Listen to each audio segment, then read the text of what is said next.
Good evening, ladies and gentlemen. Welcome to hot and sunny Wildcat Stadium here in Eagan, Minnesota for tonight's varsity soccer game between the Lakeville South Cougars and your Eagan Wildcats. My name is Skip Newton, and joined with me, as always, is Nathan Cron.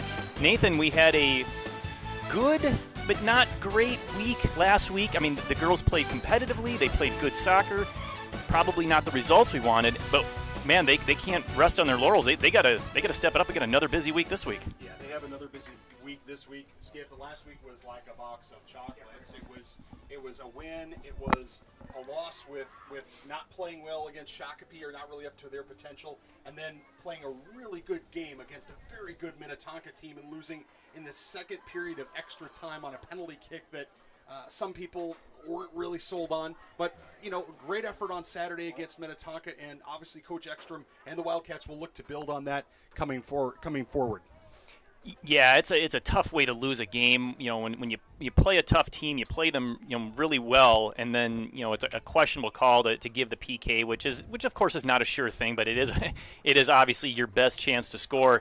These two teams come in quite identical, at least from a record standpoint. I mean, Eagan is 3-5 overall. Lakeville South 3-4 with one draw, so just slightly different there, but identical 2-1 conference records. They are in a three-way tie for second place in the South Suburban Conference. Of course, Rosemount, sitting at 3-0, is undefeated in the conference, 8-1 overall, sitting in first place. Yeah, the Wildcats have an opportunity here. If they finish in the top half of the conference, you imagine that they will certainly have a chance to get a potentially a number 2 seed, maybe a number 1 seed if things go well against Rosemount at the end of the year. Of course, we'll see what happens, and now and here we go. Eagan had the kickoff, and they go deep as usual. Of course, they are wearing their home green uniforms, going left to right. Looking to get that quick start here against the Cougars. Cross goes into the middle. There's Matzik. Tips it farther right. The goalkeeper, Jaden Stuman, 0-0.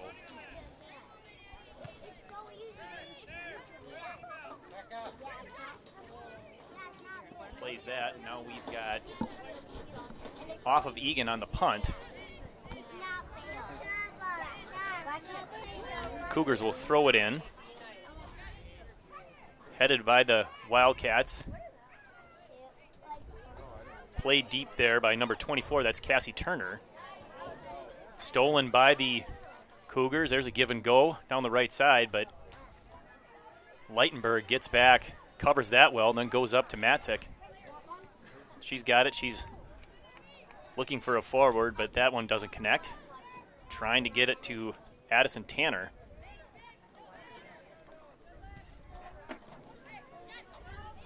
Nice step up there by Lee.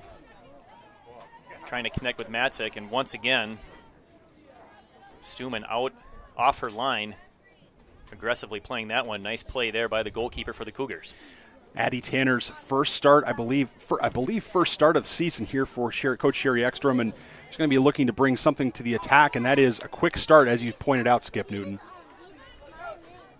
Here's a ball down the left line. That's going to stay in here on the near touchline. Cross it in the middle. That goes right into the 18. This is a shot of left foot. It's going to the corner. A nice diving save there by the goalkeeper, Valaga. I don't know if that would have gone in or not, but Valaga couldn't afford to take a chance. Gets a hand on it, knocks it out of bounds. That's going to be the first corner kick of the game, coming from the far corner. Defense gave her too much time. She can't have that much time, Skip. Nice corner in near, punched out by Valaga. Nice play there. Matzik's not going to waste any time clearing that up for Tanner. Tanner's got it. Of course, she's all by herself with everybody pulled back for that corner, so she's just going to play it down as far as she can and let Eagan fill in behind her as they try to get their shape here for a counterattack. Oh, a little bit of a misplay here by the Cougars. Hopefully the Wildcats can capitalize. This ball goes to Jensen. She's going to cross. She's got Matzik on the far side, but just over her head. Leitenberg racing into the play. She's got time. She's setting up a cross. Goes by the defender. Nice move. Left foot cross. There it is. Oh, just missed the header. Jensen couldn't quite get to that one first. Here's Lee stepping up with a long shot. Just wide. The good news, it was out of the reach of the goalkeeper, Stuman. The bad news, it was also not within the confines of the goal. Goal kick, Lakeville South. A solid sequence there for the Wildcats, creating a potential scoring opportunity. They just need to do a little bit better, and it's so critical to get an early start, Skip Newton, is these Wildcat girls have not done well when they've gone down early. So when they've gotten behind, they have not been able to rally this season. So getting off to a quick start, extremely important. That goal kick is headed into touch off of the Cougars. This will be a throw for Leitenberg.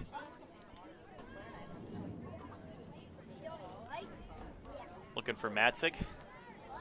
Ball's played ahead. Coming over to the near side, that's number 10 there, Hurst. Trying to find a teammate. Instead, she finds Yen Lee, plays it back to Turner.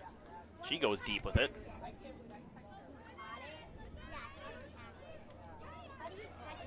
Nice win at midfield there by the Wildcats. Oh, a nice through ball. She's onside. Let's see what Tanner can do with this.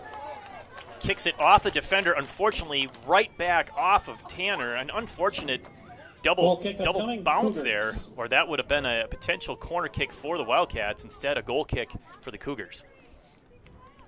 It's a beautiful day here in Eagan, Minnesota, but the temperature is in, what would you say, Skip, maybe the upper 80s.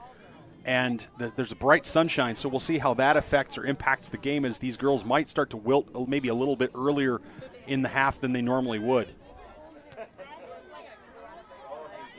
I believe it's the last day of summer. I haven't really looked to see when the official start of fall is, but summer not going away quietly, as it's about 90 degrees. And probably even warmer on that turf. Far side passing here. Intercepted by Leitenberg. She plays it into touch. It'd be a throw for Lakeville South. For Eagan fans who are watching, or anybody from Lakeville South joining us on the stream, welcome. Pay attention to number 9 for Lakeville South, Julie Bergen. She's leading the team right now in both goals and assists, and whenever somebody is doing that from the midfield position, she's definitely somebody you want to keep your eye on as this game progresses. A give and go under pressure there by the Wildcats, unable to get that cleanly up the field. Lakeville South throws it in and immediately misplays that one out of play. So now we'll have a Wildcats throw.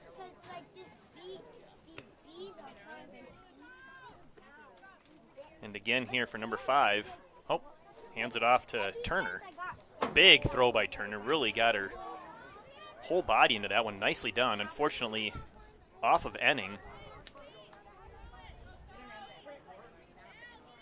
And notice Turner and Enning switch at the back position to give Turner that ability to really go down the field, and she's got a big throw. There are several girls on this Wildcat squad that have that big throw.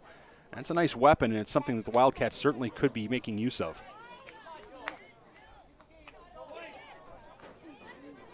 Now the other Enning, Anna, will throw that one in. Nice pass back by Lee. Flicked across by Hobbs. This one gets through almost everyone. Waldrop's going to play it over to Turner.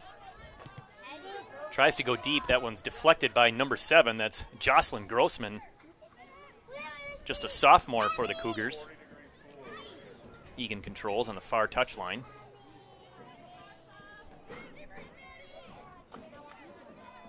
Oh, nice job getting back there by Leitenberg.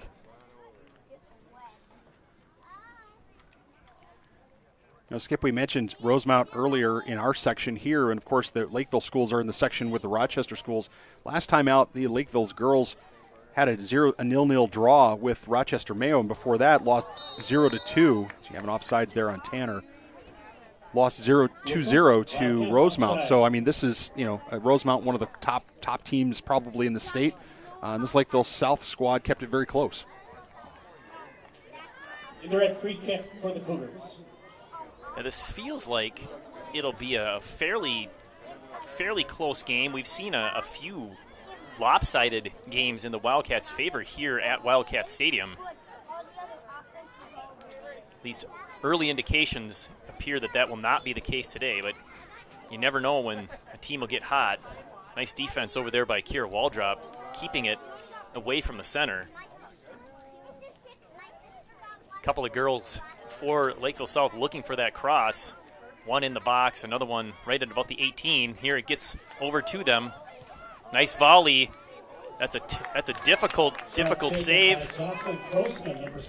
Got her body in front, but maybe didn't quite play it the way she wanted to as it goes off her hands. Fortunately, wide of the net. That would have been a really unfortunate goal to give up in have that one bounced off her hands and gone in. So Eagan will gladly defend the second corner kick of the game here for Lakeville South.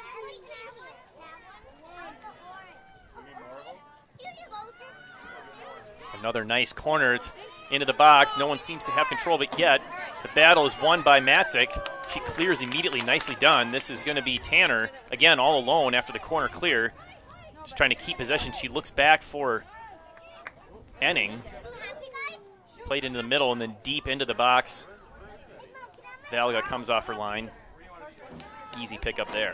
Yeah, I get a sense that Valga could use maybe a few more easy touches early in the game. I mean, that one, that wicked shot kind of wrong-footed her and didn't quite come off the way she would like. But Valga's got great foot skills in terms of her ability to use her feet. And maybe it's a situation where the Wildcats need to go back to her a couple of times early in a half to get her settled and to give her some rhythm. So one of the things we've seen with the Wildcats, especially here, at Wildcat Stadium and the game's broadcast on Eagan TV, has been really solid midfield play, where the connecting the passes and seeing 3, 4, even 5 consecutive passes in a row to move the ball into open space, to move it downfield and set up an attack. So far, we haven't seen a whole lot of that today. Do you think that is because Eagan's a little bit off, or do you think that's because Lakeville South's doing a little bit better job defensively? Yeah, I'm going to give credit to Lakeville South. I think the quality of their midfield really tells and really shows in terms of physical. They're very quick to jump into the defense and very very intent on creating pressure. Some of the teams that Eagan's played here at Wildcat Stadium have not been as aggressive in the midfield, Skip, and I think that's just a testament to Lakeville South's athleticism, their intensity, their coaching, things like that. A couple of plays into touch here on the near side, so second consecutive throw in here for number 10, Sophie Hurst. We have a player go down, not sure what happened there, but play resumes up to Matzik. Can't quite connect with Tanner. Yen Lee now has it after the clear. Hobbs can't track that one down. Nice move there by Lakeville South, but unable to get past Yen Lee. She's going to pass back. That's Turner. Up to Enning.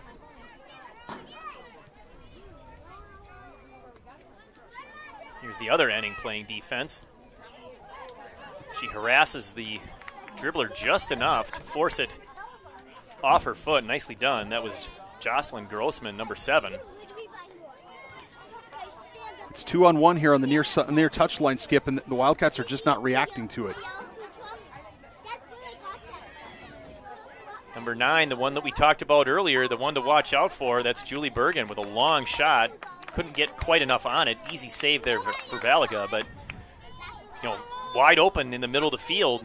Something to take note of if that continues. Yeah, that's the second time she's had space, right? The second time she's had space on the field and on the pitch to be able to unleash the cannon, so to speak. And I think if I'm honest, I think that's probably something that the Wildcat defense is going to have to clamp down on. Their midfielders are going to have to be more active in terms of pressuring the ball and taking away those shooting lanes.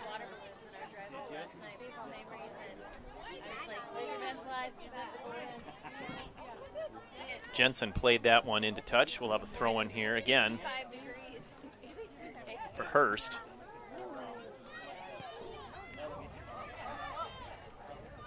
That's number 22, Hines, passing back a long shot for Lakeville South.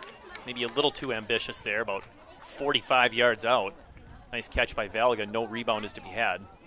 Shot for the Cougars by Caitlin Clemens, number 23.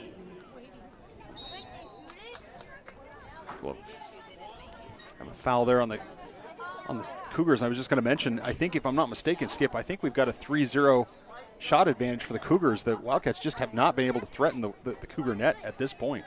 No, they've gotten it down there for a couple of crosses, but nothing actually on goal. There's a nice ball by Waldrop. Let's see if Matzik can turn this into an opportunity. Unfortunately, can't quite find a teammate. This one's going to be cleared out, and here comes the Cougars on their counterattack. Eagan hustling back into shape. Waldrop tracks us down. She's got time to turn and look for a teammate. Hobbs is now with possession, dribbling up near midfield. Lots of time. Yeah. But you see, nice. Forgive me, Skip. You see her arms. She's exasperated. She's looking for somewhere to go, somebody to make a run, somebody to do something. And it wasn't until later in that dribble that someone was able to do it.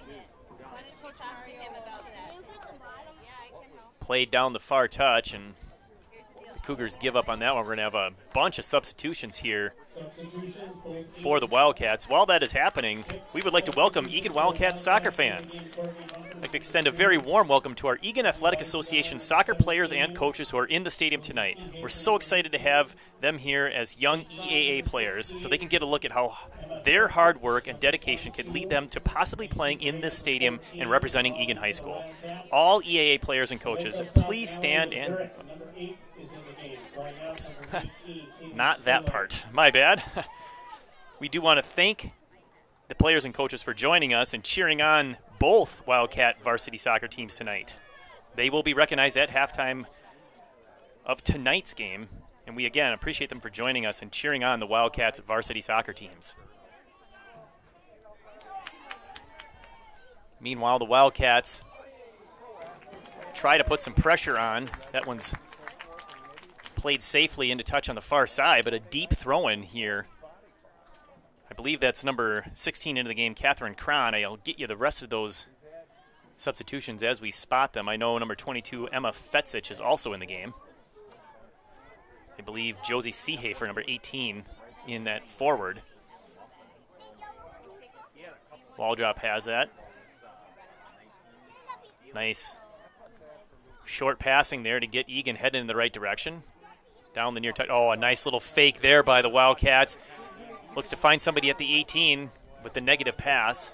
Well defended there by the Cougars. Now they're going to come on a counterattack. Long ball, too long. Nice step up by the Wildcats. Unfortunately, that pass doesn't connect. Now the Cougars crossing midfield. Nice step up D there by Enning, I believe. Jensen plays it off of number 7, Grossman. It'll be a Wildcat throw here for Jensen. They've got Weisendonner and Bumpers along with the substitutes you already mentioned, Skip. Now they're on the field. So Coach Ekstrom going to her bench maybe a little earlier as we're still about 15, 16 minutes into the game. And that could be a direct decision made because of the heat, right? Let's get some players in that aren't quite so tired. Make sure the ones that started the game are getting some rest and some water. Hustling after that is Macy Bray, number 14, also off the bench. She can't get there, so now the Cougars are coming briefly at the Wildcats. Oh, a nice flick there by Bumpers. We're going to have an unfortunate offsides, but a brilliant flick. That could have led to something exciting. Now that's exactly what Courtney Bumpers needs to do in that situation. She did. She played that absolutely perfectly. Just unlucky that Seehafer had wandered into an offside position, but it's that type of thing that's going to unlock this defense. It's that type of thing that's going to be the creativity that the Wildcats need to be able to get this ball into the net. Chasing after that is number 8. That's Mizarek, Mallory Mizarek. Well defended by the Wildcats. Now it goes into touch. We'll have a Wildcat throw. Deep in their own territory. They'll just go short, play it safe. Turner has it. Unfortunately, turns that over, but not able to control and take advantage are the Cougars, at least not yet. Here comes a cross from number 7. Wall drops there. She leaves no doubt and gets that one into safety, and Wildcats can regroup, and we'll have 3 more substitutions coming in for Lakeville South. Well, the Wildcats work so hard, Skip, to be able to get possession of the ball, and then inexplicably just don't connect on the pass to get it out of the penalty area or down deep in there or adjacent to the penalty area. It's almost like it's like a hockey team that grinds behind the net and finally gets control of the puck, but then throws it up the sideboards and just feeds the point for the other team, and that's something the Wildcats just cannot afford to do. It's been played down into the corner. See if she can track that down in time. She does. Looks like it. There, now it's out. Looked like the players both stopped, expecting that it was out of play, but neither of the center ref or the AR on the far side called it out, so it was momentarily still in. Good tip for anybody watching to play to the whistle. You're never wrong by playing to the whistle. Short throw here for the Cougars. Trying to get it into the middle, get a shot on goal. That one's misplayed. Hustling back is Bumper. She's going to go deep with it. Unfortunately, can't clear the defense.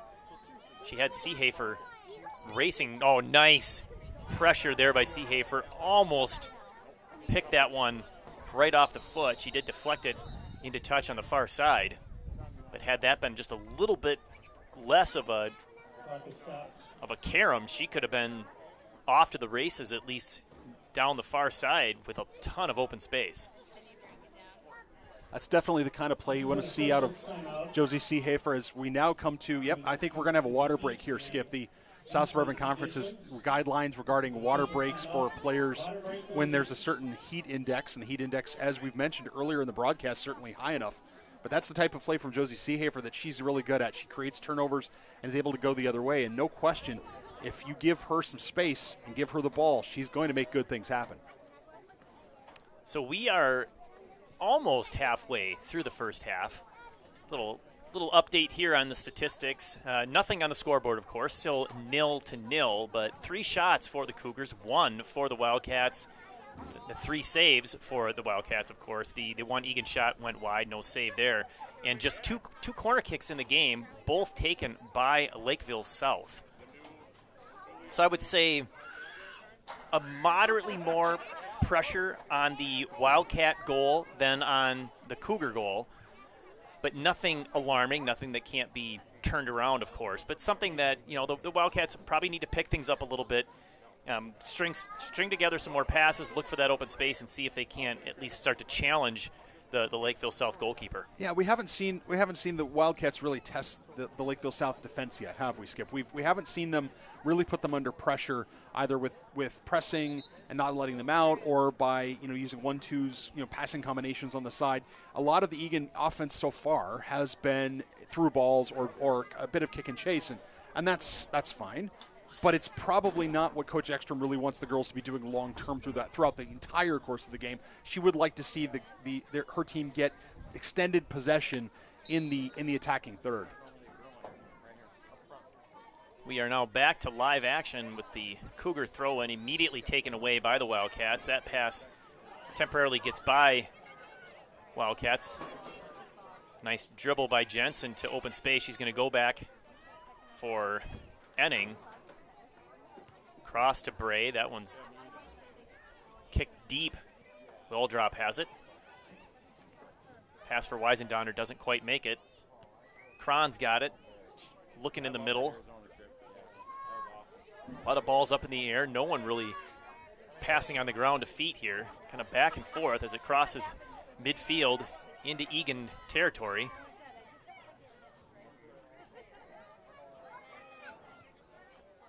Well done by Fetzich to get back, and after the ball got away from her, to get back and slow up the Cougar attack. Ball gets just by Jensen. Fortunately, Turner is there, but still controlled until that interception. Now here's a ball that does get through everyone. It's a race. We'll see if the Wildcats can win it. Oh, nice shield by the defense, holding on to Eagan, and an interesting call by the center referee there. I I'm not sure I agree with that one, but what did you think on that? Well, I think so.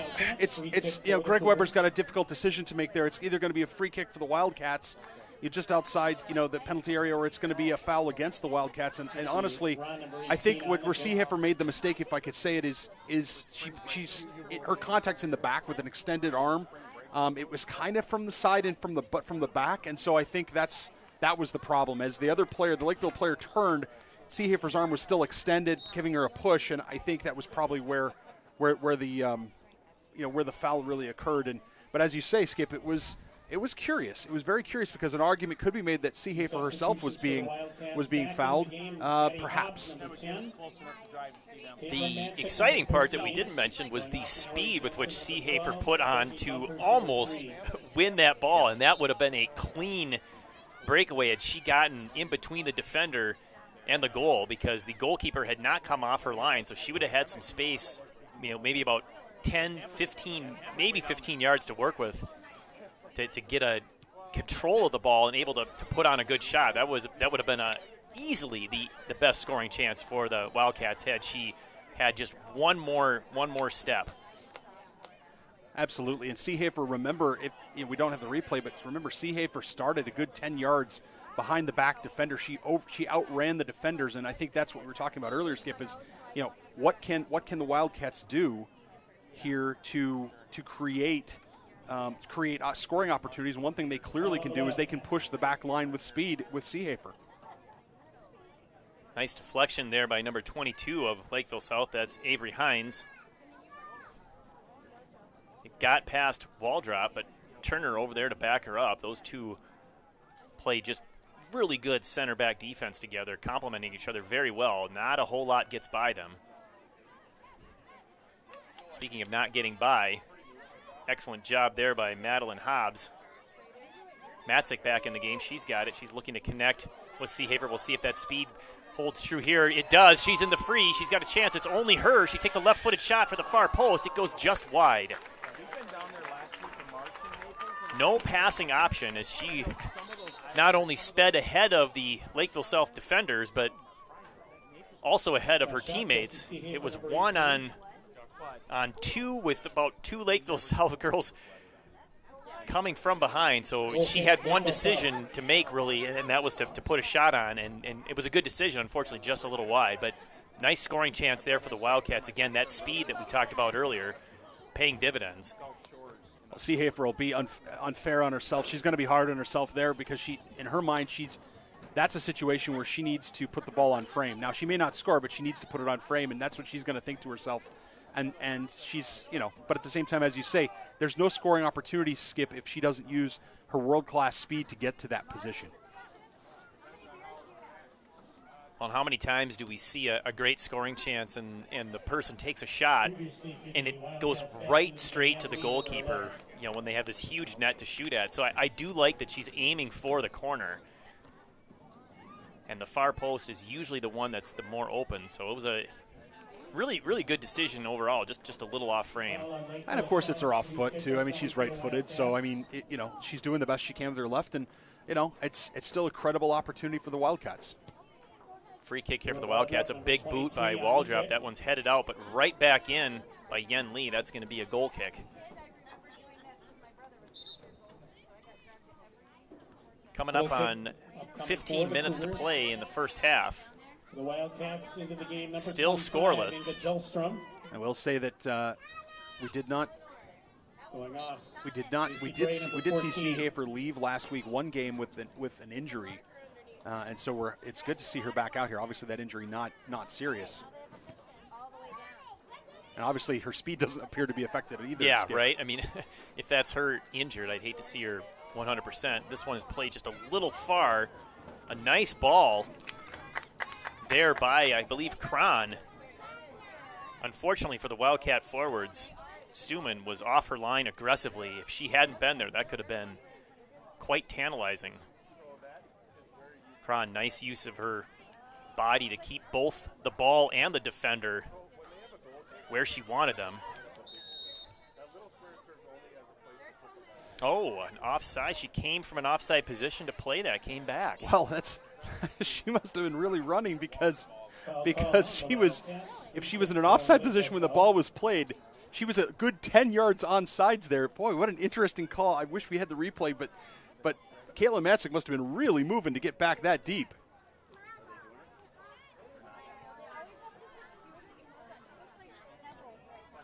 Ball played up and over everybody into the corner, and that one's going to go out for a throw-in as deep into the corner as you can possibly have a throw. Substitution for the Wildcats into the game, Angelina Ilaria Yen. Coming into the game for the Wildcats, number 20, sophomore defender / forward, Angelina Ilaria Yin.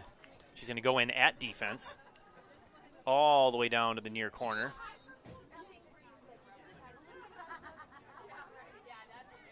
Long throw for the Wildcats, deflected into touch, so picking up some space here.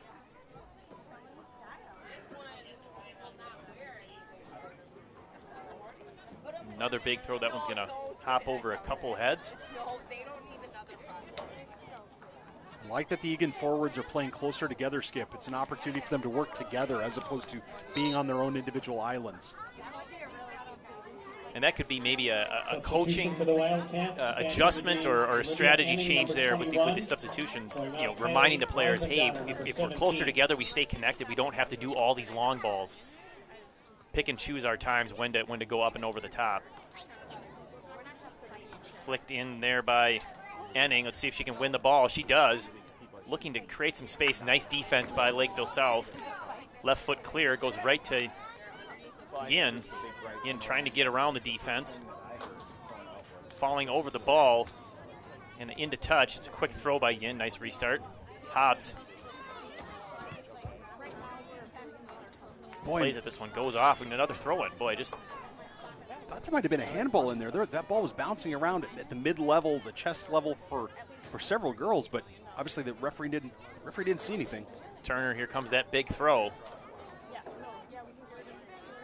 Into the 18 it goes. It's flicked a couple of times by Lakeville South. There's a shot. It's off the pipe. Not in. Another shot. No good. Oh, and one more. We've got an offside call. An excellent scoring chance there for the Wildcats as the shot goes off the post. Comes back out. They cannot punch home the rebound, and then eventually the offsides is called. Lakeville South. Oh, it's the best opportunity the Wildcats have had all day. There's a great scramble, like you said, Skip, in front of the net. And it's just unfortunate that the Wildcats were offsides there, as that ball did eventually cross the goal line.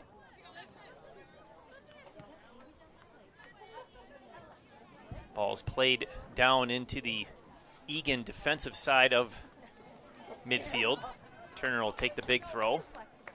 This one's going to bounce past Matzik and the defender, but Lakeville South is there first. Now we'll have another throw in as this one goes into touch. Probably around midfield.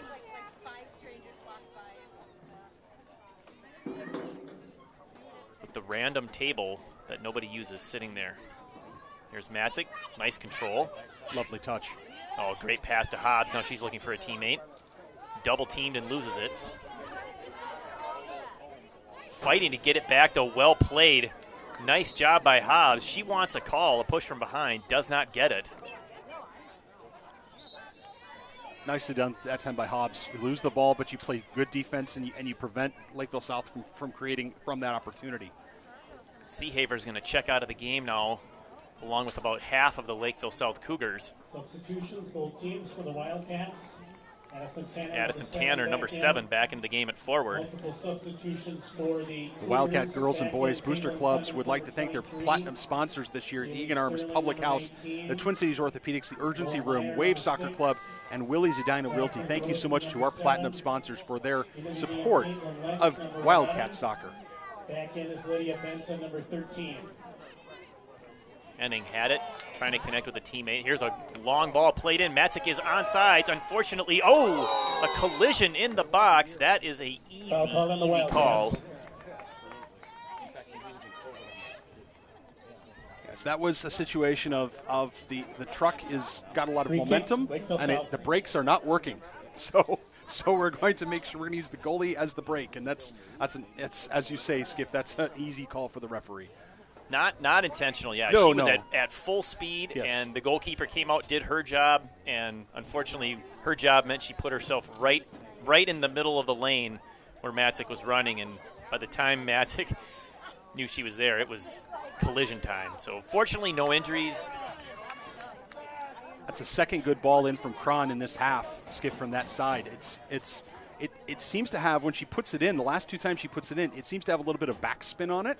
So it seems like it hangs maybe in the air just a little bit, but it's 2 nice crosses from Cron on the left side.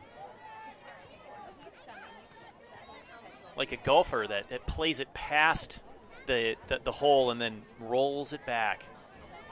Something I can honestly say I will never accomplish unless it's by sheer accident. Matzik once again racing for the ball, shielded off that by the defender. I think the center referee is going to have a chat with he is. He's having a chat with the defender to let her know that was dangerously close to committing a foul. If she can shield, as you know, Skip, she can shield Matzik off the ball as long as she's within playing distance of the ball. But if she's not within playing distance, it's a direct kick foul. And, of course, at that position on the field, it would be a penalty kick. Now, way back in my playing days, and we don't need to talk about how long ago that was, just trust me that it was a while ago, it was called obstruction. Is that still the call, or yes, has it changed? Okay. It's still called obstruction, just like it was back in the days of you and the pyramids and the Sphinx and things like that. But it is still called obstruction. However, IFAB changed the rule a number of years ago so that it is no longer an indirect kick foul. It is now, anytime there is contact, as Valaga goes for that one lazily coming through, anytime there's a physical contact, it is now a direct kick foul. And, of course, a direct kick foul at that point on the field would be a penalty. Correct, yes. I do remember it was an indirect kick way back in the days of, before the wheel was invented when I played. No. Not that long ago. Yeah, we had a soccer ball, just couldn't have wheels. Exactly. Here's Hobbs with it. She's got Yin down the near side just a bit too far. Oh, she was in open space. It was a great decision. Just got a little too much on it, unfortunately. Of course, that ball has no stoppage on the turf. It'll just keep going. Well, and the shots are now even, Skip. I mean, the shots are now even. Now they're not quite as many on frame for the Wildcats, but the Wildcats in the second part of this half have demonstrated that they're in this game and they're playing much better now than they were probably in the first 10, 15 minutes of the half. Yeah, and foul there on Yin as she's throwing her weight around. One's played out by number 6. That's Lowell Meyer, sophomore forward. 3 substitutions for the Wildcats. Back in the game, Ava Leitenberg, number 8. Number 8 coming into the game for the Wildcats, sophomore defender Ava Leitenberg. Number 22. Number 22, Emma Fetzich, also in the game. Junior midfielder. Oh, nice hustle back there by Bumpers. Pressuring from behind, well done. Wall drop has it. She's going to play it up for Matzik. She controls, nicely done. Got a defender right on her. Oh, brilliant play there by number 1, Lexi Johnson, to steal that. The senior defender moving up from that position. She's going to look for a streaking forward, but there's wall drop to clean that one up. Kicking it harmlessly into touch.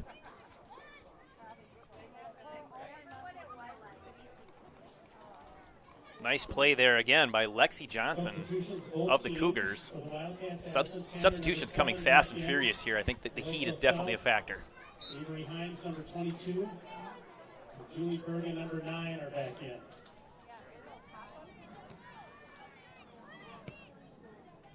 Big cross here by the Cougars. That goes over the head of almost everybody. Leitenberg battling with Lakeville South. Almost lost it, but double teamed from wall drop helps out. Well done. Spin and boot here to the near touchline. See if Bumpers can get there in time, just a little too far.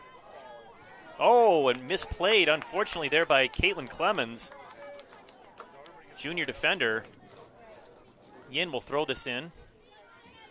She's got Hobbs. Hobbs, nice job getting into open space. Quickly pressured there, but wall drop will help out and go cross field. Nice switch of the fields there. Leitenberg's coming down the far side. She has space. She's going to use her left foot to cross. It's up over the head of the goalkeeper, Yin, trying to make something happen, and she does, again throwing her weight around. Got an injury here. It looks like she might have hit her in the back of the head. Hopefully she's okay. Free pickup coming for Lakeville South. Well, for Angie Yin to hit somebody in the back of the head, she has to jump 3 feet in the air to do it.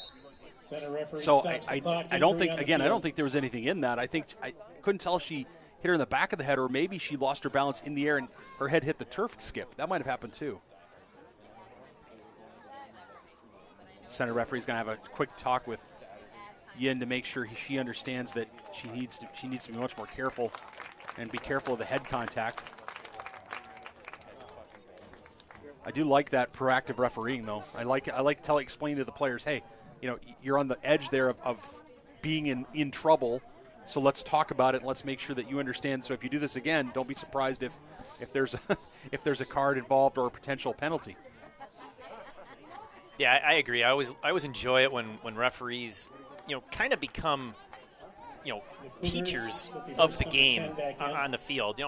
Some of these girls, of course, have probably decided to become referees themselves during the spring and summer, but many have not. And for those that have, I know that is a new perspective on the game when you've put on that yellow or green or blue or red uniform and been at the receiving end of players and fans and coaches not appreciating every call you make. Nice give and go there by the Wildcats. Bumpers has it, trying to cut it back. Out of play off of number 9, Julie Bergen. She hustles back on defense, but this will result in a corner kick for the Wildcats. It's their first one of the game, Skip, if I'm not mistaken. That is correct, and we've got about 3.5 minutes to play. Let's see if the Wildcats can capitalize on this. Turner moving up from her center defense position. Everybody for Lakeville South in the box except for one player. Hobbs will take the corner. Boot right on the goal. It's off of her, and it's in! That should be a goal. It is! She wanted the call like she had her hands on it, but it looked like it went off her hands and it was free, and the Wildcats just had to get a body on it, and that's exactly what happened. We have an Eagan Wildcats goal. They lead 1-0.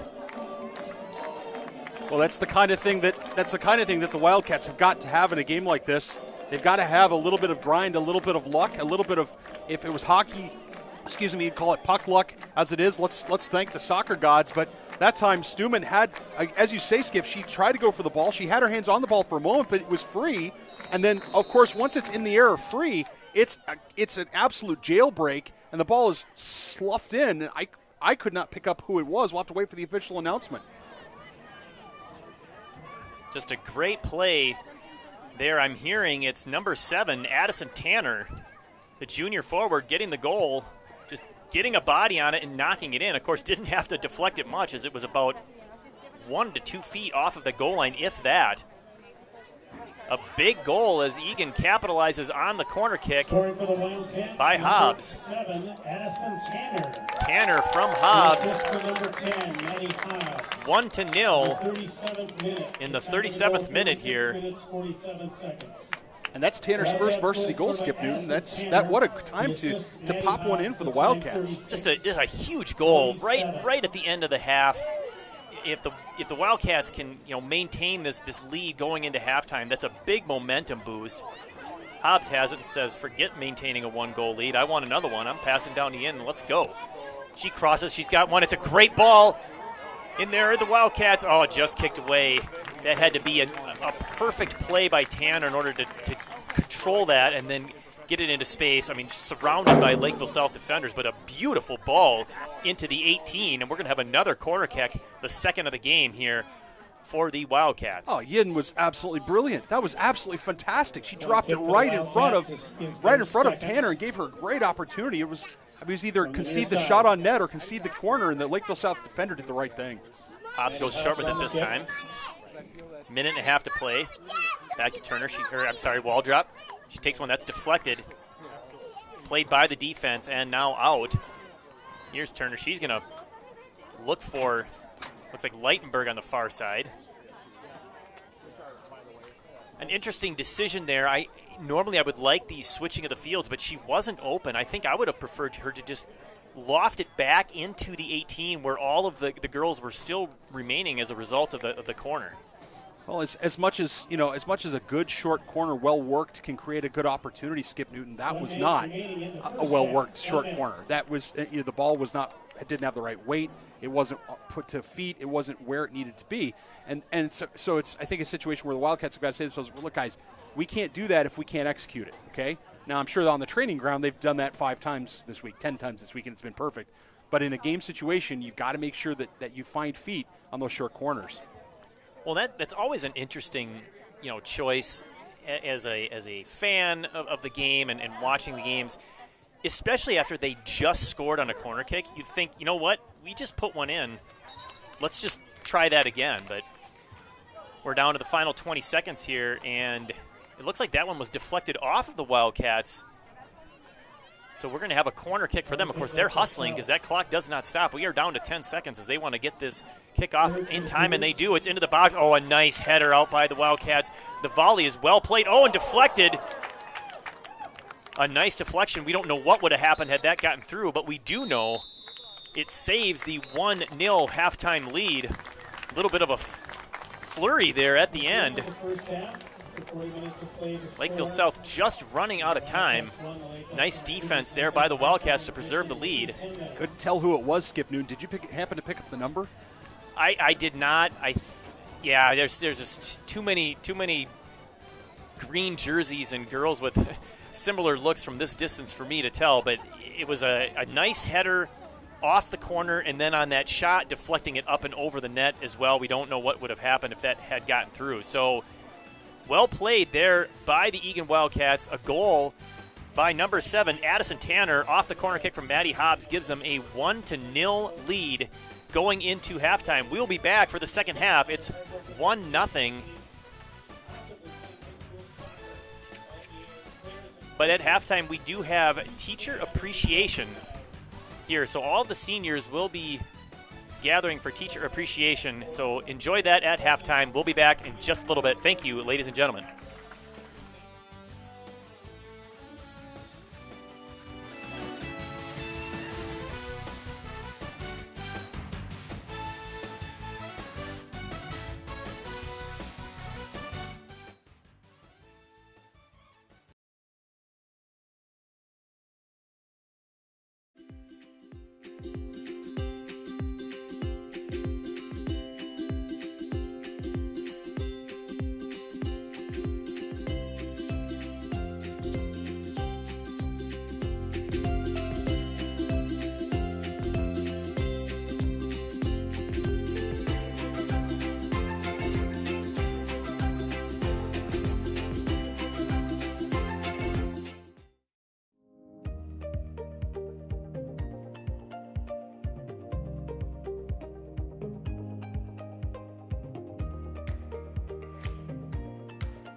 Cops and Bobbers is designed to offer opportunities for kids that may not have a chance to fish to come out to some local lakes in Eagan and experience some of the fisheries that we have.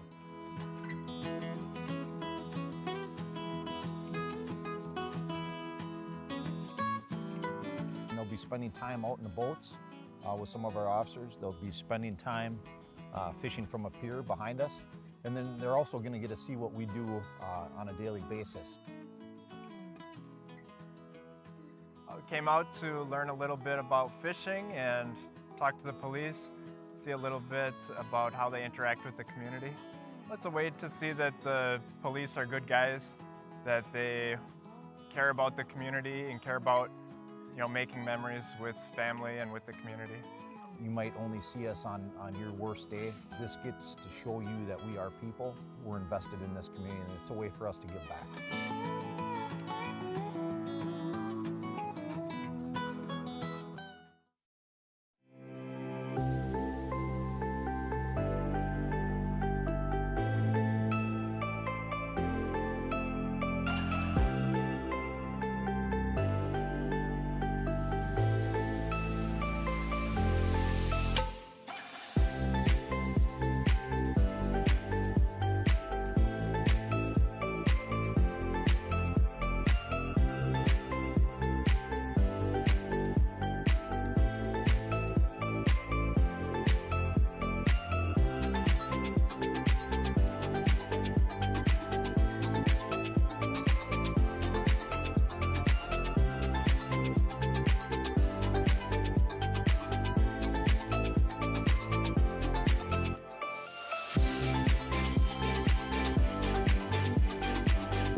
We need to connect with our youth a lot more. One of the best ways of doing that is this Youth Leadership Academy. It's not like boring school presentations, it's informative and it's fun. We went to a hotel and examined a mock crime scene, and we had to find pieces of evidence.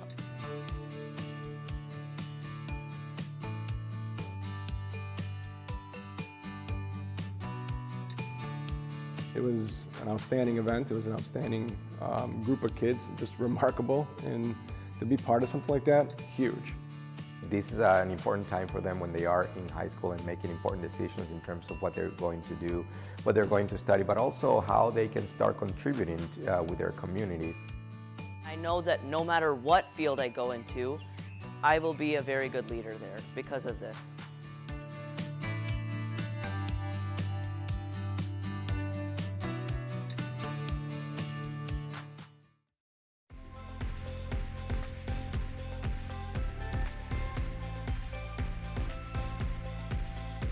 You go to the gym like every day. I usually utilize the free weights. I do some of the stationary equipment as well. I also utilize the indoor track.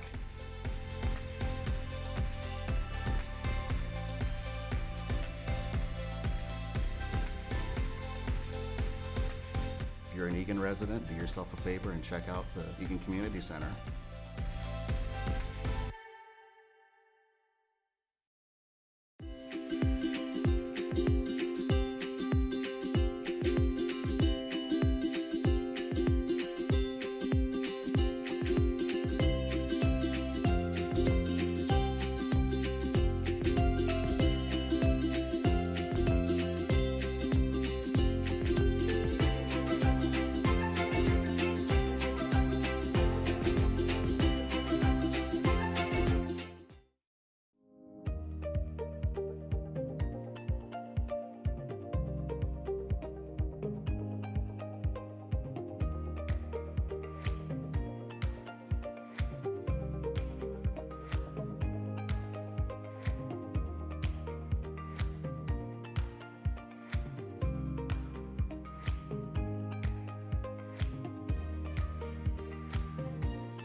Welcome back to Eagan High School Wildcat Stadium for tonight's Eagan varsity girls game between the visiting Lakeville South Cougars and your Eagan Wildcats. We're coming back for the second half. It's 1-0 Eagan, a goal in the 37th minute by number 7 Addison Tanner off a corner kick, a beautiful corner kick by number 10 Maddie Hobbs. My name is Skip Newton, joined with me as always Nathan Cron. Nathan, it was a first half where I think the first, we'll say 15-20 minutes before the water break, it seemed to be a slight edge to Lakeville South. They had more pressure on the Wildcats, but then after the water break, it felt like that kind of the tables were turned and the Wildcats had more pressure. Yeah, absolutely. The South Cougars came out, I think, probably the better of the two sides, not by a lot, but by enough. And, of course, it had at one point had a 3-0 shot advantage. But as the Wildcats have come back into this game, they've actually taken the lead in shots 4-3. And, of course, they have the biggest number that matters in the soccer game, which is they've got 1 goal. Lakeville South has 0. And so, the South Cougars are going to have to regroup here and say, what were we doing in the first 15, 20 minutes that was really helping us? And the Wildcats have got to keep doing exactly what they were doing. As I think that first half showed, they had momentum. This one's played deep and headed by Waldrop there. This one goes to number 22. That's Emma Fetzich. Eagan wearing their home green uniforms, going right to left now in the second half. Cron has it. Eagan not going back with their first half starters, but continuing the strategy of making sure that all the girls are getting into the game, utilizing the bench, fighting the heat here. It's still about 90 degrees according to the temperature on my watch. And again, down in the sun, in the turf, I'll bet it's a little bit warmer than that even.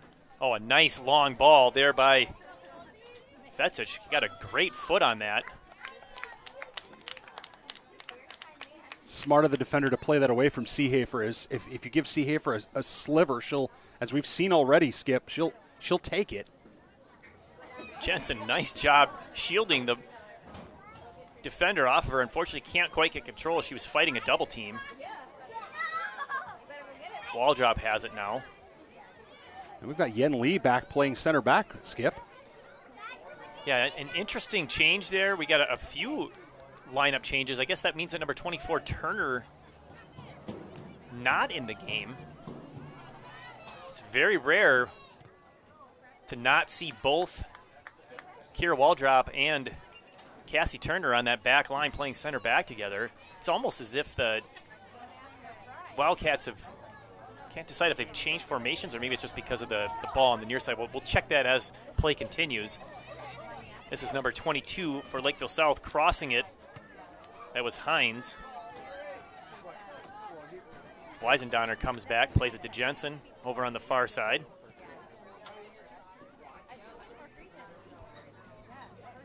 Seehafer decides she's not going to be able to run that down, but it's okay because the Wildcats will get the throw in as it goes into touch.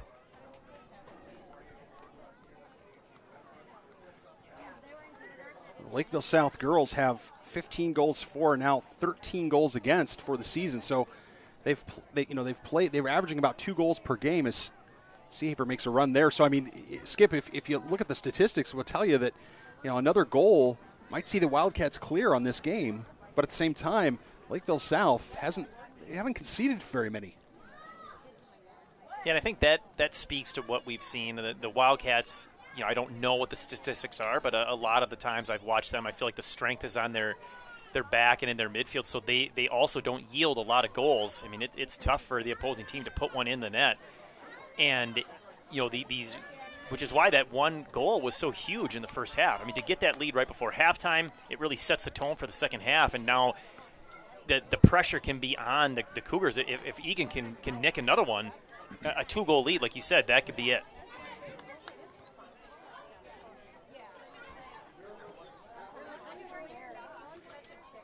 Wildcat girls and boys booster clubs also like to thank their gold sponsors for supporting Wildcat Soccer: Ansari's Mediterranean Grill, Rami Cormont at Colwell Banker, Denise Schoberg at Keller Williams, Elite Feet Soccer, Orza Poke and Ramen, Teresa's Mexican Restaurants, Easy Coop Barbecue, Birchwood Dental, Devani's, Divine Salon, Escape With Us Vacations, Sam's Club, Union Fit MN, and Zerbel Orthodontics. Thank you for your support of Wildcat Soccer.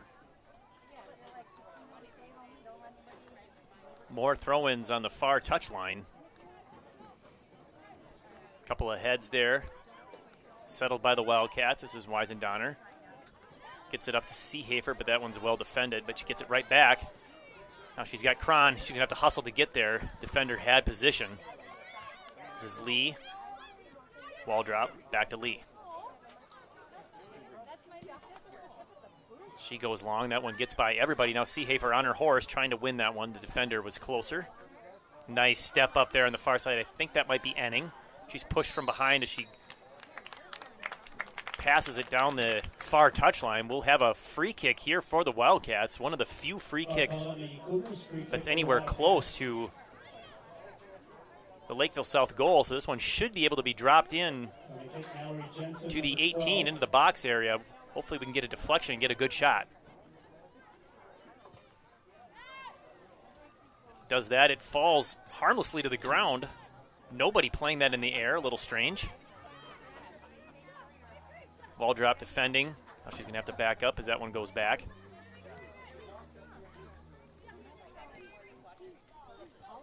South moving it into Eagan territory. Nice pass down the near touchline for Mayer. Mayer's got it. She cuts it back. Well played by Cron. Doesn't let her get by her. Bray clears that one. Up to Tanner. Looking for Seehafer.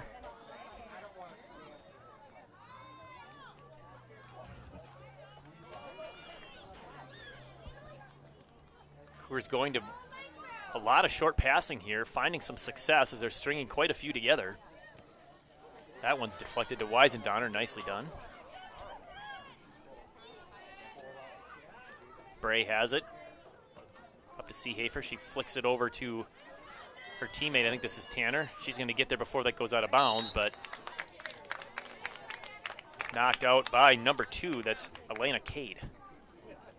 The referee's going to actually, I think he's going to call a foul right around the 40-yard line of the football field, Skip. So Tanner was hit, bumped, elbowed, but then he let play continue to see what would happen. Wish they would signal advantage in those situations. Nice ball by Waldrop. Headed out by Lakeville South. Another header to clear it even further, but this one stepped up and played by the Wildcats. Unfortunately, we're going to have a push from behind. So this will be a free kick for the Cougars. Follow the Wildcats, free kick, Lakeville South. Well, first 6 minutes of this half, Skip, very choppy. Not a lot of continuity. Lots of throw-ins, several fouls. Not exactly what you would call the beautiful game, but I wonder, does that inure to the Wildcats' benefit, or does that actually help Lakeville South?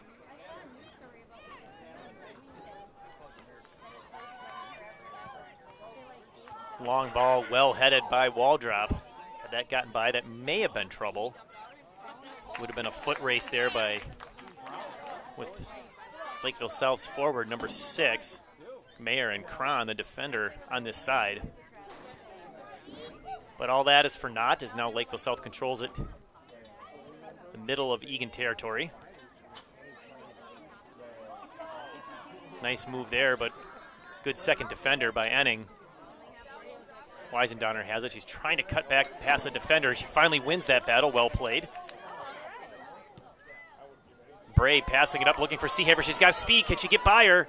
Just shielded off by the defender. Well done, using the body to prevent Seehafer from getting around her. Good hustle there by Bray, and she won that. Kicked it off of number 2, Cade. So this will be a throw-in. Good possession win there by the Wildcats. Cron with a throw. That Bray's through ball just did not quite have enough on it, but that was a great opportunity for the Wildcats. And Bray did a nice job of earning the throw, and hopefully that creates some opportunities for the girls in green. Boy, a lot of through balls, a lot of over, deep balls. If Seehafer is playing up front, those have created some scoring opportunities. Valaga, nice job coming out of the box to play that. The pass back by Waldrop, not quite as much on as I think she would normally like, but Valaga bailed her out. Good team play there. Speaking of team play, a couple of passes here for the Wildcats. They have a chance. Tanner going into the middle looking for a teammate. Unfortunately, no one home right at the 18. Settled by Hines, number 22.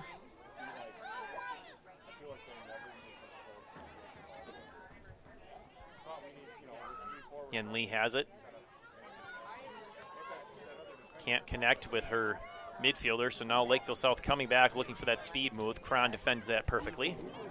Going deep towards the goal line. Out of play. South was expecting that went off of Eagan and was looking for the corner kick, but center referee disagreeing. Wildcat goal kick. Assistant referee Paul Kamani had the same opinion. Both teams for the Wildcats. Olivia Enning, number 21. So now we'll see a second shift here for the Wildcats. Matzik, Bumpers, Enning. 19, Caitlin Bumpers now in the game. Hobbs back on the Caitlin pitch. Matzik, number 13. It's like Cassie Jensen as Turner, well. Oh, Fetzich. Number 24, 3 substitutions. So we're going to see, see if this combination of players can create a little more of that fluidity that we saw here at the end of the first half, Skip. It looks to me like the strategy here was to utilize not only the halftime to give these players a break, but to extend that break just a little bit into the second half. Nicely done. You'll see that a lot by coaches, just extending that halftime for certain players, give them a little more rest, see if they can come back in fresh. Battle for the ball on the far touchline. That is won by the Cougars as they come to midfield. Back outside. Nice pass there. Another one into the middle. This one's Hines. Couple of passes. A long shot bounces in front of Valaga. She plays that perfectly. She's going to let her teammates get further down the field before she gives it a boot.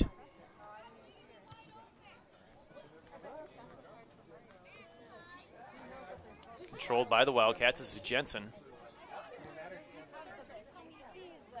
Play deep. It was Bumpers trying to get to Matzik. That one's won by the Cougars. They're going to come to the near touchline.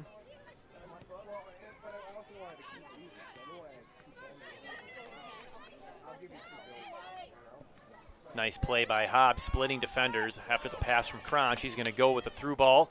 She's got Bumpers. Loses it off her foot. Hobbs trying to win it back. I'm sorry, that was number 22. That was Fetzich. Nice play by Caitlin Matzik coming back. Oh, and then she couldn't win it. Good effort there. This one's controlled by Cron, getting her body in front. Nicely done. Back to Cron. Good teamwork. Good step up there by the Cougars. And now it's Waldrop chasing this one down. She's going to go back to Valaga. I like the control there. She had time. She had space. No need to kick it out of bounds. The Wildcats need to, I'll be interested to see, Skip, if during this half the Wildcats use the easy pass. They've already played several negative passes, but they've also passed, to use a phrase, on several negative passes, what I'll call the easy pass in favor of trying to punch it forward, and sometimes they lose possession of it. So we'll be interested to see if they're able to run that down here to ground here in the second half. Nice step in front there by the Wildcats. There's a battle for the ball. This one's going to go off of number 1 of the Cougars. That's Lexi Johnson. Said her name a few times tonight already. She's been very active on that defensive line. Kate Cron exiting the game for number 8, Ava Leitenberg.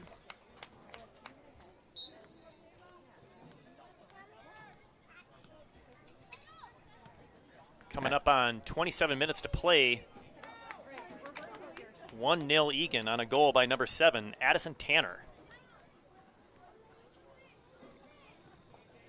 Controlled by Eagan off the throw. Not a whole lot of space in which to work there, and I think we're going to have a handball.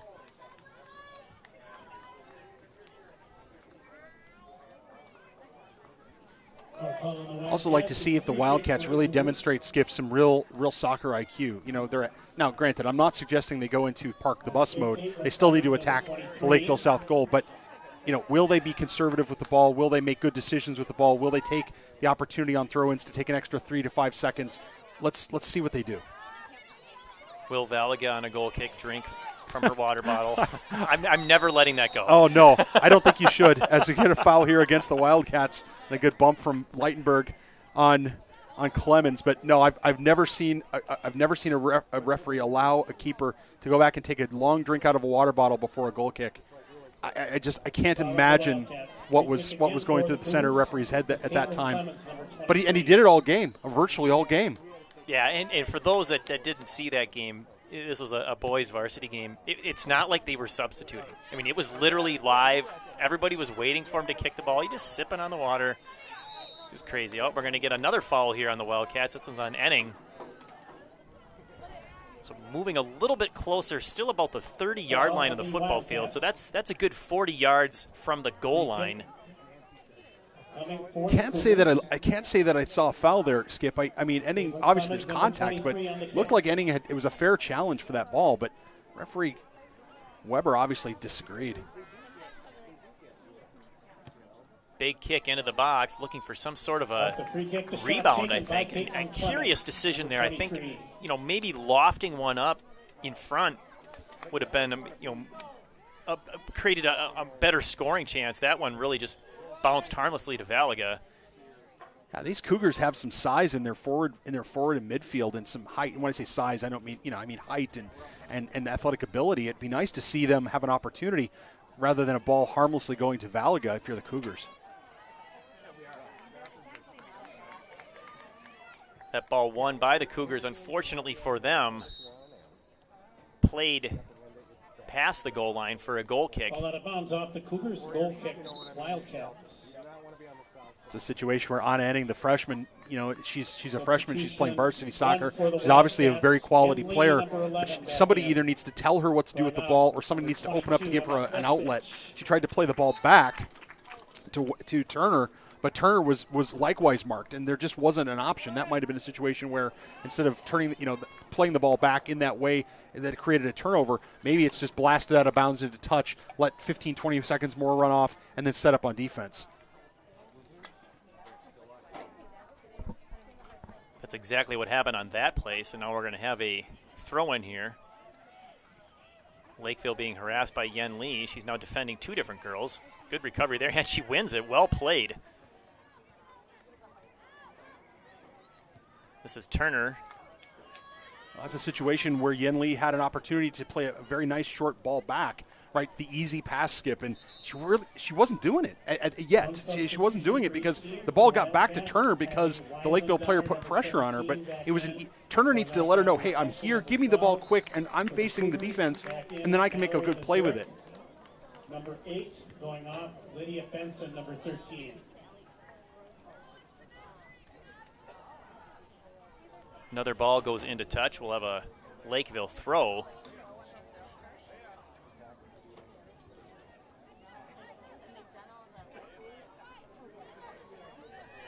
Eagan fighting for possession, 1-on-2.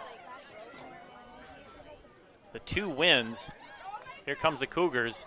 Try to put a through ball, but it's straight to wall drop, and then she gives it right back, unfortunately. This one's going to go through everyone harmlessly to Valaga. Waldrop will want that back. I mean, that's the kind of turnover that a captain just doesn't want to commit. Doesn't want to create opportunities for the other team, and surely she'll do better the next time she touches that ball. And if she were here, she'd say, yes, I will, and stop calling me Shirley. Yes. Sometime before the end of the year, we should probably have an airplane halftime where or airplane half where we work in as many as many of those as we can. It might be rather good television. Going off, Caitlin Bunkers, number 19, and Addie Hobbs, number 10. Couple of substitutions here. I'm assuming it's still warm enough where we're going to get another mandatory water break in another couple minutes. Here's Matzek trying to win possession. She does. Passing it back, that can't connect. Eagan gets a little turned around there as they were trying to win possession and keep it deep in Cougar territory. Waldrop has no choice but to kick this out of play so Eagan can regroup. Nice little touch there by Leitenberg, up to Bumpers. She gets harassed, so she can't get quite the pass, but somehow it still gets over to Matzek.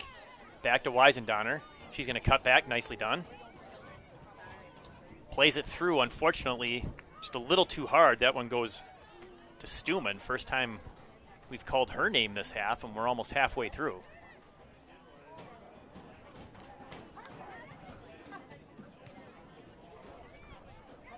Weisendonner can't quite get there in time as that one skips by her.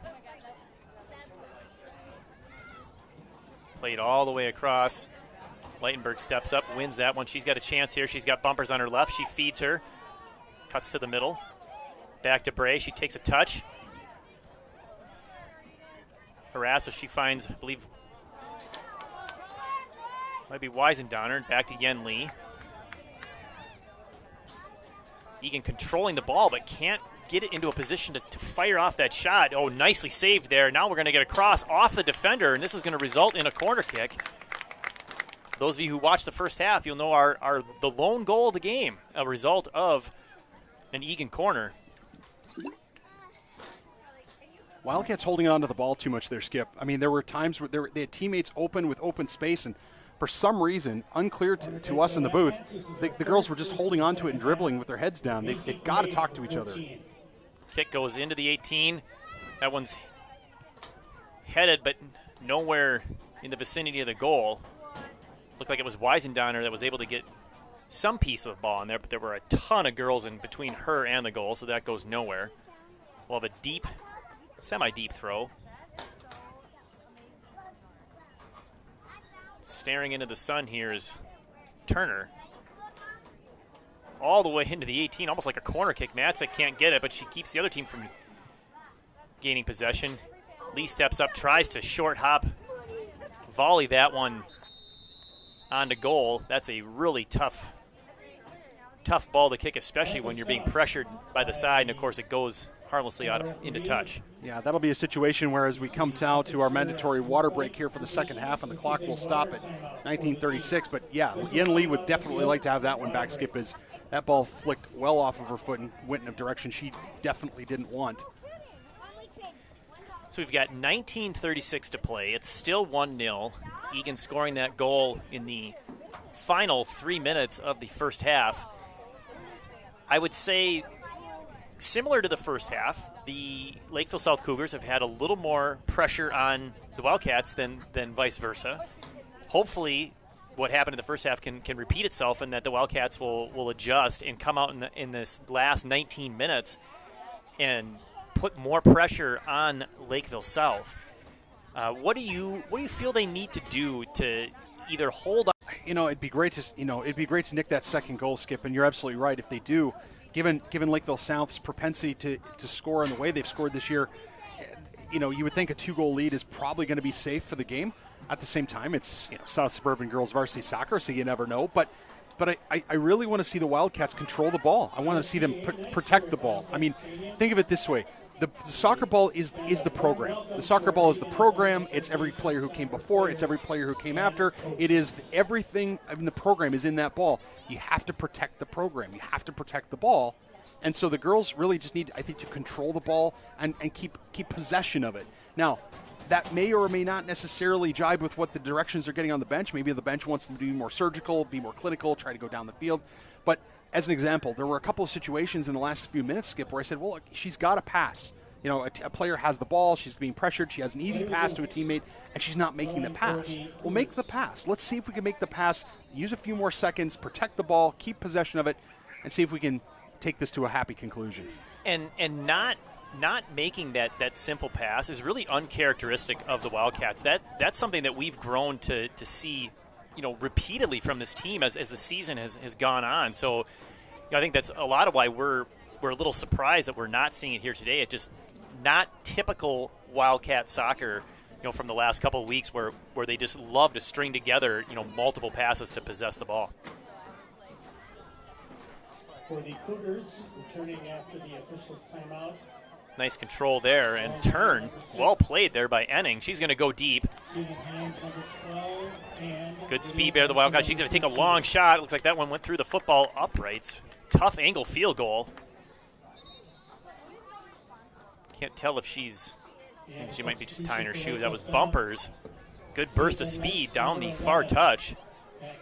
Yeah, to have the control and to even throw it towards the goal. I mean, if she'd put that on frame, that would have been really impressive. She was at full speed. Let's do that 5 more times, Courtney, because if you do it 5 more times, something good's going to happen. Goal kick played to the middle. There's Courtney Bumpers with it. She's got Weisendonner behind her, helps her out. Courtney's going to go to the far touchline. Nice pass there. Big touch. Unfortunately, just a little too much. The right idea, she knew she had to take a bigger touch so she could use her speed to get around the defender and do a negative cross. Unfortunately, just past the goal line. As we get down under the final 18 minutes, of course, that 1-goal lead playing a huge factor. Wildcats can start to play, I don't want to say conservative, but safe. They can play safe, smart soccer. They don't need to take chances. They can just keep it deep, put the pressure on. Maybe they get a goal, maybe they don't, but as long as it's on this half of the field, good things for the Wildcats. There's a nice flick by Matzik, unfortunately just a little too strong. I thought that was going to come farther out towards Leitenberg. Well, Leitenberg's when the ball's been on the far side of the pitch, Leitenberg's been by herself. She's had all sorts of real estate, enough to set up a lawn chair, maybe an umbrella, get out some cold drinks, some snacks, something sweet, something salty, and have a nice time. Ava Leitenberg can tell her teammates, hey, I've got all sorts of space over here. Switch that ball to me and let me do something with my left foot. Henning has it, tries to needle it through a couple of defenders, unable to do so. Wildcats starting to win more of the 50-50 balls here after the water break. That one's played through. No Wildcats were making the run. That was by Weisendonner. Leitenberg comes back. She's trying to flick this one into space, but still wins it back to Waldrop. Now up to Leitenberg. She's got plenty of time. Assessing her options. She's going to get an overlapping run by Matzik. She doesn't use it yet. Now she does. Well played. Way to draw the defense towards her. Matzik has it. She's going to cross on the ground. Nice. Oh, a good play by the Lakeville South defense. That was danger. Waldrop has it. Goes across the field. Enning. Long ball looking for a Wildcat forward. Weisendonner's going to try to track this one down. She just gets there, and it's going to come across to Leitenberg. Again in open space. Back to Waldrop. Leitenberg. Into touch. Yeah, Leitenberg did a great job using Matzik on the overlap. Matzik with a nice cross on the ground. I mean, a lot of players will try to go high, but Matzik didn't. Nice spin move there by Matzik. She's going to try to use her left. Ball's played out the goal line. This will be a corner kick. An aggressive defensive play in the box there by Alexi Johnson, but a good play as she got the ball, got it out of bounds right before Caitlin Matzik could either cross it or shoot it after a nice move. Good recovery there by Johnson. Well, Johnson had to get it right, didn't she? She had to get it right. If she doesn't get it right, that's a penalty, and she did. Credit to her.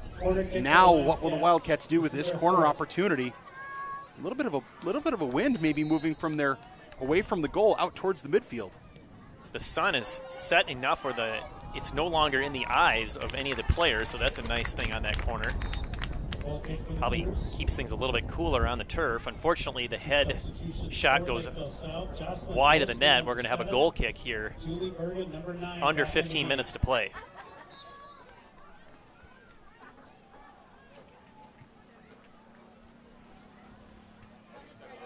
Nice play by the Cougars to keep that in for just a little bit. Knocked out of bounds. Have a Cougar throw right in front of the Wildcat bench. Number 3, Annie Clemens back in. Going off Caitlin Wentz, number 11. Looking for Addison Tanner up front, the goal scorer. Wildcats have it. Again, Leitenberg wide open on the near side here if they can get it over to her. I suspect that's what Waldrop might do, but she has to play in the direction she's facing. Over to Turner.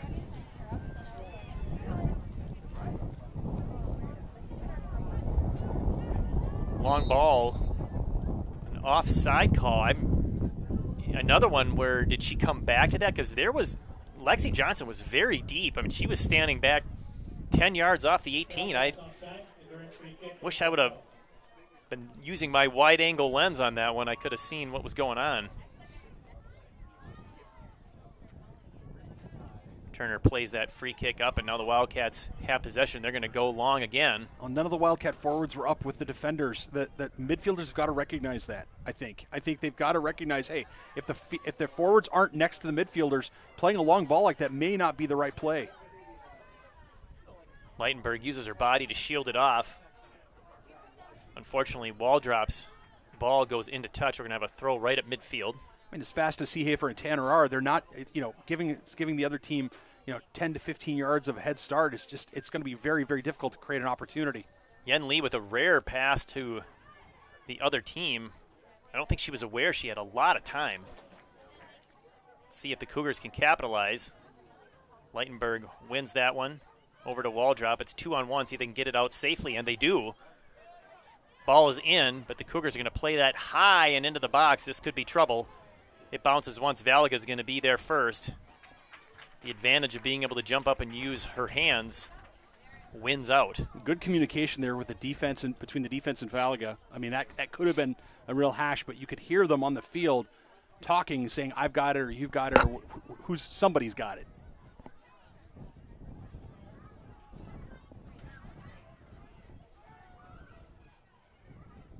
Wildcats using some short passing to get the ball past midfield. Weisendonner has it. She's going to go with her left foot. Just can't quite get past the defender. Her reaction said it all, didn't it, Skip? Oh, here's another opportunity. This one they do capitalize. Let's see if Eagan can get something into the box and get a shot. Here's a flick on wide. Well defended there. Lexi Johnson was right in the right position. Did you like the little shimmy there from Tanner on the far side, the little stop-and-go shimmy? That was pretty nice. Those little feints, those little body movements, head jukes, whatever, they can really throw a defender off, get them leaning the wrong way, and you got them. Lakeville, a through ball to Valaga. She doesn't even let the ball come to her in the box. Leaves no doubt. Perfect pass up to Yen Lee. This is Leitenberg. Seehafer into the game. She has it now. Nice move by Leitenberg. Trying to feed Seehafer through. Well read by Lexi Johnson. Headed by Lee. I like the feed. It's as we've seen a couple of feeds today, Skip, the feed's on the wrong side, right? It's just not quite coming off. Oh, a nice play there by the far side. Forward can't quite get that number. I think it might be, is it Jensen? It's Jensen, yep. Great play by Jensen teaming up with Tanner on the give and go. 10.5 to play. Once again, so far after the water break, the mandatory water break, Eagan controlling more of the play, having more of the opportunities here in the second half of the second half. Oh, here's one into the box. Let's see if a shot can be had. It cannot. Nice step up by Yen Lee. She's trying to get it back into a teammate, looking for some sort of opportunity. Oh, here's a nice give and go. Yen Lee with a shot. It's on goal. Jaden Stuman, the junior goalkeeper, the diving save. Flicked on by the Cougars. Cron on the far side. Nice pass up to Jensen. Forgive me, Skip. Not a lot of shots in this game. 7 for the Cougars, only 5 for the Wildcats. There's Seehafer and Johnson battling again. We're going to get a ball that goes out for another Eagan Wildcat corner kick. The pressure starting to mount here in the Cougar end, and now the sun comes back out. The sun's out, and the wind is really whipping up, Skip. It's blowing away from the goal. Big kick. It's up and over the head. Can it go in? No, I'm not sure what the call is. I think the center referee is calling for a foul. Yeah, it can't be offsides. Yeah, I think the center referee called for a foul. I could not see who committed the foul, and I could not see who the foul was committed on. Unlucky that time for the Wildcats.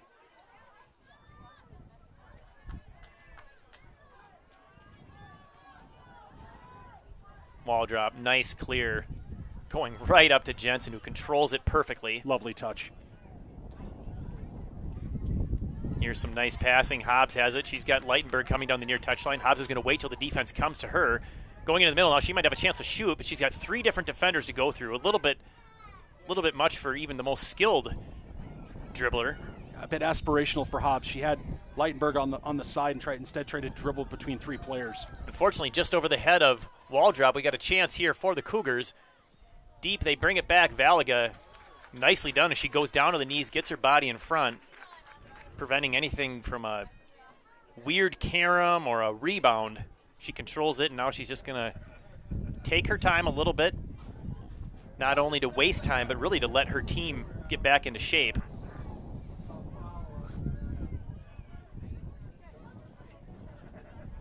Crom with a good left foot. Tanner pressures and wins it back to her teammate. This one's up to Seehafer. It's 1-on-2. She can't get by number 1, and we're going to have a free kick for the Lakeville South Cougars. Seehafer a little beside herself. Can't understand why that call went in favor of the Cougars. Yeah, so, I mean, the referee sees the obvious push in the back, but the question is, should Lexi Johnson be obstructing Seehafer's run? And the answer is, I guess the referee obviously did not think it was a problem, but Seehafer obviously thought it was. Simple little kick out there by Waldrop to prevent anything scary happening inside the Wildcats penalty box. I definitely want to see safety first if you're on the defensive side of the Wildcat formation. If you're in the back 4, or if you're playing the defensive midfield as I believe now Fetsic is, as she's coming in replacing Yen Lee, I think you definitely want to have max defense, safety first, making sure that ball gets out of bounds if you clear it. Yeah, we're definitely at that part of the game where, when in doubt, kick it out and give it a ride. The more time that's wasted, the more time that Eagan gets towards that final victory, as they're still nursing that 1-0 lead. Hobbs can't play it in the air or off the hop. Jensen wins that loose ball. Nicely done. She's going to go all the way back to Turner. She's got time, doesn't use it. A rare turnover there by the defense. Here's a shot opportunity, but she's going to look for that pass. It's 2-on-1 on that side. Some passes strung together. Looking here for a shot are the Cougars. That one's blocked by Waldrop. Still not out. It's in the box on the far side. Cougars trying to get something towards the middle. They can't. Well defended there by the Wildcats. Starting to get a little scary there as it gets into the box, and the Wildcats aren't controlling with their usual amount of precision. The pressure's finally relieved, but you know, really unfortunate at that time, as we're going to have another foul here on the Wildcats. Fouls are really stacking up here in the second half, Skip. Boy, Turner won that one with her head. I'm a little surprised by that one. The call must have been that she pushed first. Yes, I think that's what the referee's going to say. Here, I was gonna compliment her on winning a ball where the opponent was significantly taller. I think the objection to the call shared by at least one assistant coach on the Eagan bench, as the center ref goes over to explain why he made the call that he did. Play resumes. Cougars starting to play with a little more anxiety, a little more intensity, as they know they're running out of time.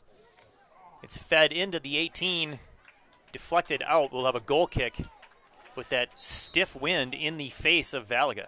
Well, and the whole sequence started with Jensen playing a ball back to Turner, and that's the right play. Play it back, play it safe, give a player who's facing the other team, you know, the opportunity to play the ball, and it created something of a mess, and it just hasn't worked out here for the Wildcats, and now it's important for these Wildcats to get control of this ball.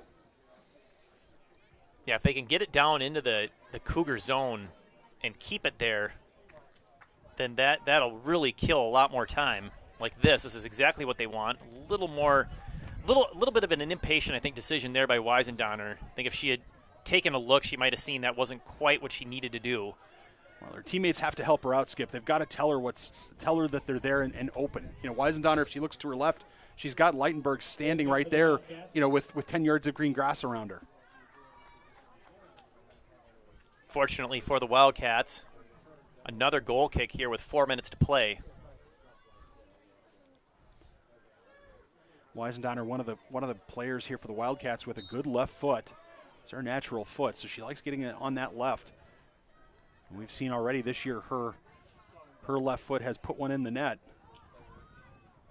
Nice play there by Waldrop, resisting temptation to boot that ball, realizing that if she lets it go, it's going to go harmlessly to Valaga, and she can give it a boot after holding on the requisite 5 to 6 seconds. Now, Wildcats have got to start winning these balls in the air, Skip. This is not a recipe for success. Nice recovery defense there by the Wildcats.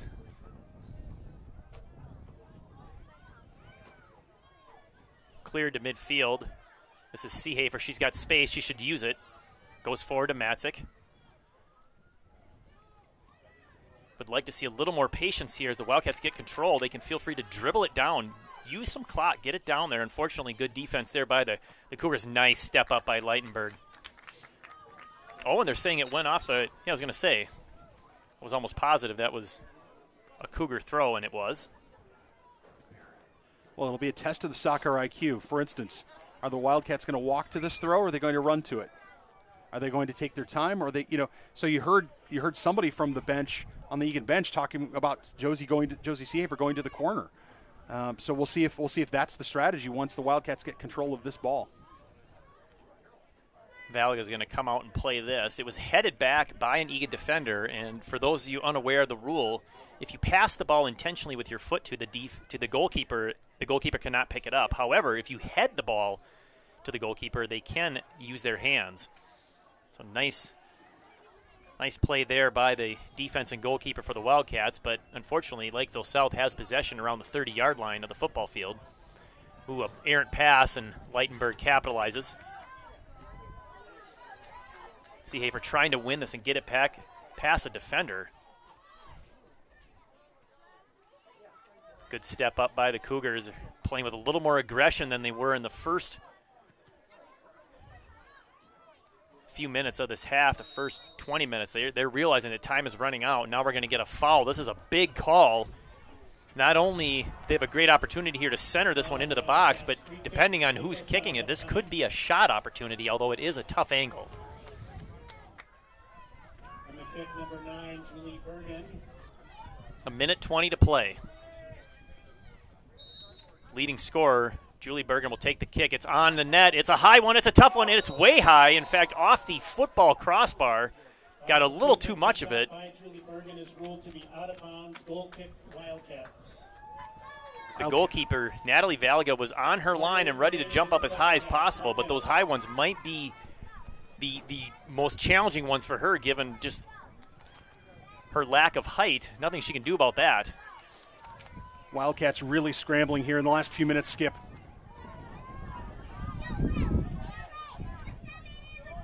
Nice job by the Eagan defense clearing that one out. We're down to about 35 seconds. Girls in green really need to get just possession of the ball.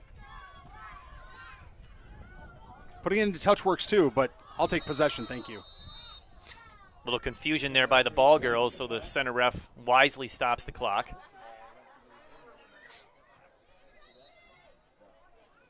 Here's the restart throw. Nice high kick by the Wildcats.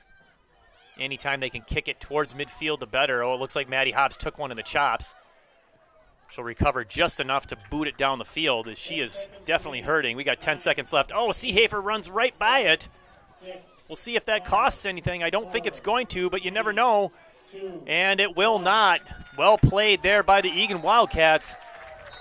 The goal in the 37th minute off the corner by Addison Tanner holds up for a 1-0 Wildcat lead.